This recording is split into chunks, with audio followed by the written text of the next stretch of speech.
যে মন্ত্রী কতটুকু পালন করবেন, তার স্কোপ অফ ওয়ার্ক কতটুকু হবে, প্লাস উপদেষ্টা কতটুকু কাজ করবেন, এই দুয়ের মধ্যে যদি সমন্বয় হয়, আমরা ধরে নিচ্ছি যে এটা একটা ভালো উদ্যোগ হতে পারে। আমার কাছে মনে হয় বাংলাদেশে বিভিন্ন মন্ত্রণালয়ের অতীতেও অ্যাডভাইজার অ্যান্ড মন্ত্রী ছিলেন।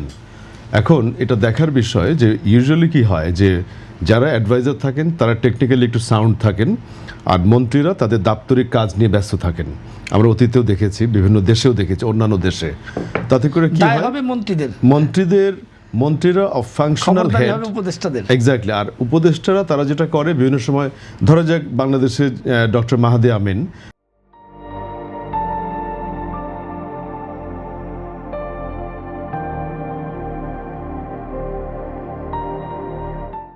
উনি যেই কাজটা করছেন, আমরা দেখলাম যে উনি অনেকটা স্পোক্স পার্সনের মতো রোল প্লে করছেন। উনি এক ধরনের প্রাইম মিনিস্টার বা যে আলোচনাগুলি হচ্ছে এটা আবার জনগণকে জানান দিচ্ছেন। আরেকটা হচ্ছে ওনার কিছু টেকনিক্যাল এক্সপার্টিজ আছে, উনি ডক্টরেট ডিগ্রিধারী, উনি বাইরে উচ্চশিক্ষিত, উনি আবার শিক্ষা মন্ত্রণালয়েরও দায়িত্বে, শিক্ষা, গণশিক্ষা।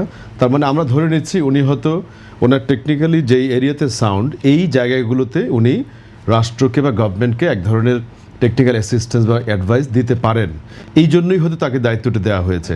তবে আমাদের সহ দুজন আলোচক ওনারা যেটা বললেন, চ্যালেঞ্জের জায়গাটি হচ্ছে ওখানেই কম্বিনেশন বা কোঅর্ডিনেশন, যে মন্ত্রী কতটুকু পালন করবেন, তার স্কোপ অফ ওয়ার্ক কতটুকু হবে, প্লাস উপদেষ্টা কতটুকু কাজ করবেন, এই দুয়ের মধ্যে যদি সমন্বয় হয়, আমরা ধরে নিচ্ছি যে এটা একটা ভালো উদ্যোগ হতে পারে।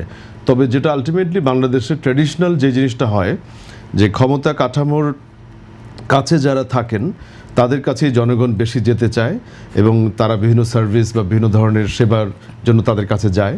তখন আপনি কতটা সীমারেখা রাখবেন যে আপনি আত্মীয় স্বজন কিংবা আপনার বন্ধুবান্ধব বা আপনার পরিচিত জনকে, স্টেক হোল্ডারকে প্রমোট করবেন, নাকি আপনি একটা নীতিমালা করে দেবেন যে না, যোগ্য লোক ছাড়া আমি কাউকে প্রমোট করব না।